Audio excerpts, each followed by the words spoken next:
What do you want?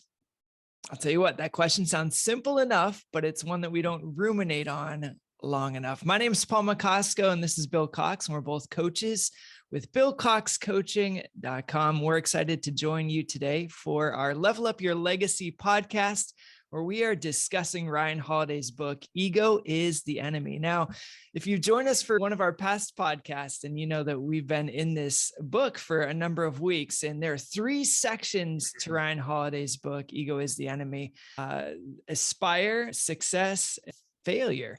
And so today we're going to move into the second part of that book in the success series, and we're going to be talking about chapter 13, and it's called What is Important to You? Now, I can't wait for today's discussion. I really think you're going to find it valuable. It's been a lot of fun to talk through some of these questions ahead of time, and I just hope you get a ton of value out of what we discussed today. So without further ado, let's just dive in. What do you really, really want? When you're unclear, when you lose your focus, you tend to chase tons of diversions. I don't know about you, Bill, but I do that all the time, right? You look around, you see shiny objects. I don't struggle with that at all. No, it's just me. This podcast is solely for therapy for myself. So if you are like me and maybe you chase diversions, or maybe you look around and you see other people being successful and you're like, whoa, I want some of that as well. Or you start to get off the path that you're on. How do you get back on that path? And so that's what we're going to be talking about today. And even so, more so when ego steps into that picture, it just becomes a disaster. I love this quote Holiday says. He says, all of us waste precious life doing things we don't like to prove ourselves to people we don't respect and to get things we don't want. Let that sink in just a second, because I know I've done that a fair amount in my life. I believe at our core, none of us wants that. We don't want to live distracted. We want to achieve our potential. We want to live according to our purpose. And we want to do the things that are meaningful to us. And I believe it probably starts with understanding, well, what is important to us? And that's where I want to camp for just a second, Bill. You know, you are an amazing coach. I look up to you a ton. And when I think about, you know, what could potentially come up in a coaching session, I think this could be the start of all great coaching sessions. How would you coach somebody into understanding truly what they want? Yeah, well, first of all, I'm surprised you didn't say liar, liar, pants on fire, because I'm the king of distraction. So that's the first thing. I was kidding. I'm just lifting you up, buddy. Lifting you up. The second thing I thought about was, what's that quote? Buying things we can't afford to Oh yeah. We impress waste people. Yes. It's like buying things we can't afford to impress people we don't like. There's like a third thing to that. It doesn't matter. No. Bottom line is, I can totally relate to this chapter, and especially Ulysses S. Grant. You just think of you just had mentioned the fact that you watched the movie Lincoln, and you see what a tremendous general he was, how instrumental he was, and the outcome of the Civil War. And then you see that and you compare that to his presidency, and and you see the path that he went down, literally kind of living out that quote that you mentioned earlier. And I mean, I can't throw shade on that because I struggled a lot with that in my own life. My history is in vocational ministry. In the first several years of being a pastor, I did a lot of that because of my own insecurities, my own desire to gain people's acceptance. There was a lot of that I did. And it's interesting, my reason for getting into ministry initially really just stemmed from a youth group meeting that I went to, being in that space with a bunch of students who were wanting to understand what it meant to learn more about God, who God is, and how you could know him on a personal level. And I remember how fulfilled and energized I was in that space of just connecting with students and helping them connect to God. Like, that was that moment, not several years of Bible college, but it was that moment I was like, this is what I was created for. A little That's clue just dropped in your lap. Like that yeah, I was mean, it. like this is what I want to do. And I think about the start of my ministry and where it kind of all started. But then as time went on, being a pastor, my definition of success began to change. Hmm. Um, and as the church grew, it was like, well, now I want to be a great leader in a large church with a cool title. And over time, it's like little by little, I started moving away from that original purpose for which I wanted to be in ministry. And it became a destructive force in my own life. Hmm.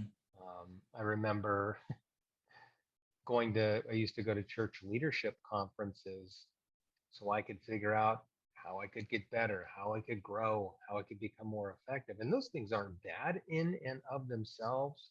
But if what's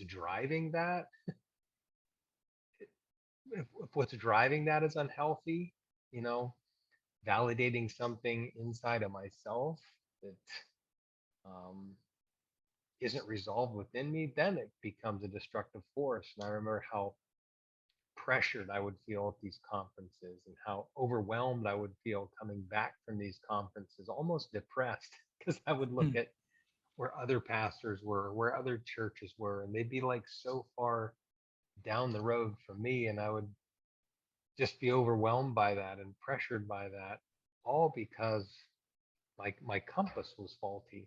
You know, Hmm. my why was faulty. My purpose had gone askew because of something unhealthy inside of myself. So it's interesting in that chapter, like the fact that Brian Holiday says, you know, here's this famous general trying to be like other people in the marketplace, successful people there, and they're the ones who would kill to have what he Hmm. had, his exploits on the battlefield. Sometimes for my own life, it's like, why is it that the things that are really most important to us and right in front of us, sometimes they can be invisible to us, or we can lose sight of those things. So I mean, answering your question, um, like there's a really simple question we ask in coaching to help clients gain clarity. And the question is, you're like, what do you want? That's pretty simple. Well, I just got off a discovery call with a lady who um, directs an HR. She's the chief human resources officer for a company, large company down toward Pittsburgh. And we were, she was wanting to know, you know, like my whole approach to coaching. And I said, a lot of coaching really has to do with helping clients gain awareness. Hmm. We always talk about the term education comes from that term, the Latin word educo, which means to go within or to draw from within. And that's real education, right? That's why in coaching, we ask a lot of questions, thoughtful questions around a thoughtful, intentional process, help leaders go inside and become aware of very important things inside of themselves that they were otherwise not aware of. That's why, you know, Carl Jung says, until you make the unconscious conscious, it will rule your life and you'll call it fate. Hmm. So, I like, love that the quote. question, yeah, and then a great quote. So, like, the question, what do you want, helps a leader think about something that a lot of people, though it's such a foundational question of life, don't think about a lot. Like, Hmm. well, what do you want? What do you really, really want out of Hmm. life? Where's this thing all headed? You know, Yeah. but it's the C.S. Lewis, you know, where did I come from? Why am I here? Where am I going? Kind of a thing. These most foundational existential questions that when we get on the treadmill of life, they just get pushed off to the side. And yet they're the questions that inform, explain, and everything about our lives. Hmm. So the question of what do you really want, I think forces somebody to just get off the treadmill and think, wow, well, what is it that I really want at the end of the day? And then I would ask a series of follow-up questions to that. Well, and I might ask, what else do you want? There might be a dozen things they want, you know? Sure, sure. And then, well, out of all of that, like what's most important to you? And then what makes that so important to you? And then what will having that give to you? Hmm. And that will what will be the best part of having that? And then what's standing in between you and having that? Because if it were easy to have, you'd already have it. So like Mhm. where's the resistance? What's slowing you down? What's standing in the way? And I think when you start asking questions like that, it's very powerful. That's why when we do a complimentary coaching session, it's extremely valuable. Like if a person who's coming to us thinking about coaching, they get a free coaching session. It has unbelievable value. If they did nothing else but walk through that series of questions, that in of itself is life changing. I get this Um, image of diamond mining when you're talking, right? yeah, Like inside of each of us, there's this treasure, and sometimes we don't even understand it, right? And those questions, you start chipping away and chipping away and chipping away and digging deeper and shaping it a yeah, little bit more. And finally, you're getting this real crystal clear diamond of what your purpose is and what you're here for and where you should be going and what yeah, you truly want. That's unaided by what other people might want for you. Because if we don't answer those questions for yeah, ourselves, other people, they'll be happy to answer them for us. Tell us where we should go, what we should want, where we should invest our time, right? And so it's a yeah. gift of clarity that you're providing. Oh, no doubt. I mean, it reminds me of a story that Tim Elmore told in his one of his little leadership books called Habitudes. Some little town in the an old town in the Orient, there was a statue in the center of town, and it was covered over like with plaster, and it was dirty, and it was yucky, and birds crapped on it. I mean, it was just nasty. And one day, somebody was sitting on it, like kind of getting some rest, and something happened where they looked over and there's a piece that was like kind of chipped away, and they noticed something shiny inside, and they tore a piece of the outer, I don't know what the shell was, covering was on it, and he started chipping away, and inside there was this giant golden Buddha Whoa. statue worth who knows how much, sitting in the center of the town square that nobody even knew was there because it had been covered over. And like for a lot of us, life kind of does that, right? Life kind of beats us down and wears us out, and we feel crapped on. The dirt Yeah. collects over the years, and we become invisible and blind to the life that we were meant to live, the value that we bring, the skills that we have, the dreams that we have for life. All those are like hidden underneath this just layer of life that's happened Hmm. to us. We also get into this mode of, this is where coaching is so different from the Western mindset of education.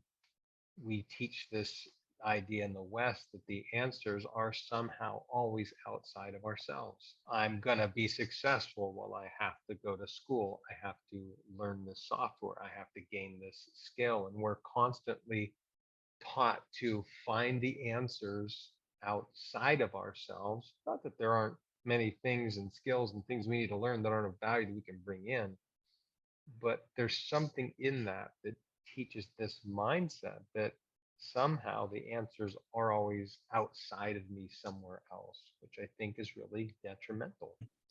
All right. So think about this for a second with me. You've gotten the diamond chipped away, right? You've gotten a little bit more crystal clear on what it is you actually want out of life. You're on a path.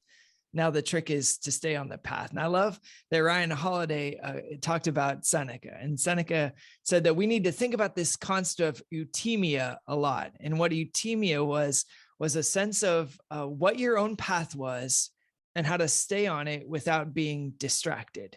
Right. And I think that's half the battle, like, is understanding what you want, first of all, but then, like, how do you stay focused on that so you actually Mhm. get where you want to go? So, Mhm. how would you coach somebody? What are some practical ways to just keep your priorities in focus so you don't wander off your euthymia? And fun fact, right? Euthymia is where we get the English word tranquility from. Like, isn't it peaceful when we know who we are, where we want to go, and when we're going in that direction? Anyway, sidebar. So how Yeah. do we do that? How do we keep our priorities in focus? Well, one of the exercises I do in one of the leadership courses we offer is to have people envision their own funeral. And when Wow. I ask people to do this, I know they look at me like I have a third eyeball growing around the center of my forehead. Like, dude, how morbid is that? Well, we do this exercise around this law, the law of legacy. A leader's lasting value is measured by succession. Hmm. This idea of the greatest leaders are leaders who leave something for those coming behind them to build on, that they can build off of and even move and grow and experience new levels of success by virtue of the way that this leader led. And so this exercise forces people to go out to the end of their life and get super clear on, at the end of the day, when I pass from this earth. And I always joke by saying, hey, I just checked the mortality rates the other day, and they're still right up around 100%. Why is it that as people, death, and this goes back to the Max Dupree quote, a leader's first responsibility is to embrace reality, right? The best leaders face reality, deal with it square in the face. Well, ultimate reality is the fact that we're not going to be on this planet forever. When you start to live your life in light of that reality, rather than suppressing the truth of that, which so many people do, you make the most of your life. You live with wisdom. You value relationships more. It changes the way you show up in conversations, right? Because you want to interact with people in such a way that when you leave this earth, you've left something of deep value in people, that it has made their life better, that has enriched their lives. Um, and so we force people to think about, if you were to show up at your own funeral, who would be there? Who would you want to be there? Who would you hope would be there? What pictures would you want to see on that picture board? What items would be in your casket? My wife joked Hmm. the other day that she's going to fill my casket with coffee beans. I was gonna say that thought is more sobering than a cup of cold black coffee right there, man. But, like, and then what would you hope people would say as they passed your casket? Or if somebody were to stand up and eulogize your life, what would you hope would be said about your life? When you take people through this exercise, it changes you. It's by far and away the most powerful session we do in this 12-week course. A lot of people can't get through reading their own obituary or reading through those things when they really think about that, because it puts them in touch with the most sacred and dear things of their life, the most sacred values, what matters the most to them. And through that exercise, then you can identify, okay, what are the priorities of my life? And then we, beginning back to your question, we build off of that to help people develop these life plans. But the starting point is to give them this simple little diagram called a life wheel. Hmm. And a life wheel is just like if you draw a circle and a series of slices through it to make it look like a pie, and with 6 or 8 slices, and fill in every one of those slices with, if your life were broken down into 6, 8 categories, whatever, that would represent what for you are those things that you would want to invest your best energies into, what would they be? So it might be, my marriage or my family. My work life might be part of that. My health could be my recreation, key friendships, my spiritual life. And they fill all those in. And then we ask them to rate every one of those pieces that they've filled in, shade them. If the one is the center of the circle, meaning a low level of satisfaction, and 10 is at the outside of the circle, high level of satisfaction, shade each piece in on a scale of 1 to 10 as far as how satisfied you are with each of those. Simple exercise, but very powerful if people like do that and think through their life and identify those areas and then rate them for satisfaction. They look at that and like, wow, okay, well, why am I so unsatisfied here? Or why am I so satisfied here? What needs to change? And you start thinking that through and you get super clear on what's really important to you and where maybe time or energy or focus needs to shift. Hmm. That's powerful. I love the simplicity, yet the power of these exercises, right? What other environment are you going to get challenged to think about your own funeral and Yeah, right. how much time you're Nobody wants to investing? talk about that. No, seriously. But how, this whole Stephen Covey, you begin with the end in mind, right? You That's right. you think of the ending that you desire and how are you going to get there? That's right. So, okay, I've got time for one more question. Are you ready for this? Now, Mm-hmm. say you're a leader or an individual contributor and you just realize that you've gotten off track. Maybe you've gotten clear on what you want and you've seen the path, but now you realize you're like somewhere over here off the path. What do you do? What's one practical way that you can get back on the path? How would you coach someone to get back on that path that they've desired, they've identified that they want to be back on? I mean, I just kind of would go back to the foundation. So let's Hmm. get clear of what it is you really want. Hmm. What were some of the factors that knocked you off course? Life isn't about passing and failing. This isn't about, getting upset and beating yourself up because you're off course. It's about learning and growing. What were some of the factors that led to that? Um, let's get clear again on what it is that you really want. What's important to you? Why is that important? How did you get off track? What do we need to do? What do we need to change to just kind of mid-course correct so that you don't go down that path again? What needs to look different? And really just kind of helping a person kind of think through that. Like there's another thing that I told this lady this morning. She's wanting to know my coaching philosophy. I, we believe that people are fundamentally creative, resourceful, and whole. Creative in the sense that they have a lot of really great ideas about how they can create the success that they want. Resourceful, they're much more capable of creating that than they would ever give themselves credit for. Whole in the sense that the raw materials are there to make it Hmm. happen. I'm just not consciously aware of them. And when you just start asking questions, believing that in people, they can start identifying, hey, I think here's what happened. Here's kind of how I got off track. Okay, well, let's run that back. How do we moving forward make sure we don't, what do we need to do to make sure we don't go down that path again? What do you need to do differently? And you just begin to talk about different options, brainstorm a half a dozen options of what they could do. Then from that list, say, which of those are you most motivated to take action on? Because at the end of the day, what do we all do? We do what we want to do every time. Hmm. So, Yeah. first of all, they came up with the idea. They're expressing their own motivation to act on that idea. And then let's just take that step.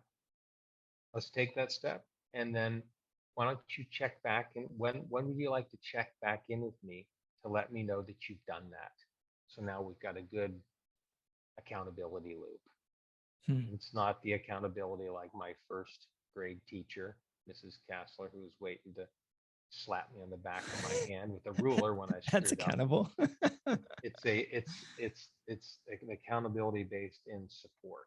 Like, hey, for you, here's what you said you want to do. You know, when do you want to check back in with me to see that you've done it? And then now you've got that loop, and now they've started to create that momentum where they're back on track again. And you just keep going down that path.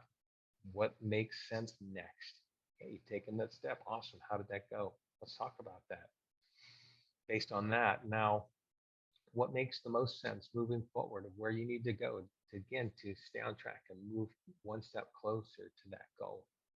And once you get in that flow, and you've got somebody who's a thinking partner, somebody who is 100% committed to your success, creating an environment where you can really get clear on what's important to you and get clear on the types of strategic actions that are going to most dynamically move you in that direction. You've got a really powerful environment for change, for positive momentum. And once that starts, it becomes a self-reinforcing power in a person's life.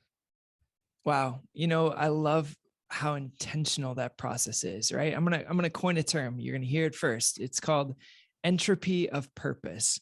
It seems like when we're not being intentional, that's when we can get off track. That's when we start looking around and seeing all the shiny objects or seeing where other people are finding success. We start chasing the wrong things. We get off of our own specific purpose. We have entropy of purpose. What you're talking about is very intentional, right? It's an evaluation of our priorities. It's having that accountability to stay on our path. And it's, you know, having those regular checkpoints with people to make sure that we're honoring our own path and our own processes. So I love that. I think that's fantastic. Well, thank you so much for tuning in today. We're going to wrap up our discussion. This is Paul McCosco and Bill Cox saying so long for now. Would you do us a favor? And if you found today's discussion valuable, would you make sure that you forward it on to someone or give them a link so they can find this discussion helpful as well? If you've not yet signed up for our email list, you can go to billcoxcoaching.com. You can click the free email list, free gift box, and we'll give you a gift just for signing up. And we'll keep you in the loop with all of our upcoming podcasts, events, and a bunch of leadership tips to help keep you not only engaged with your process, but growing as a leader as well. So make sure you tune in next time to the Level Up Your Legacy live stream. And until then, we'll say so long. Bye, everybody. Bye.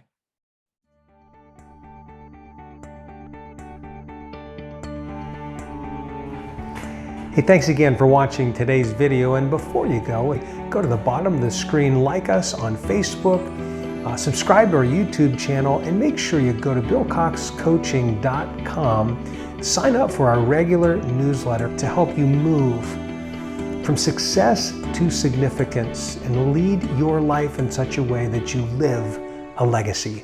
Have a great day.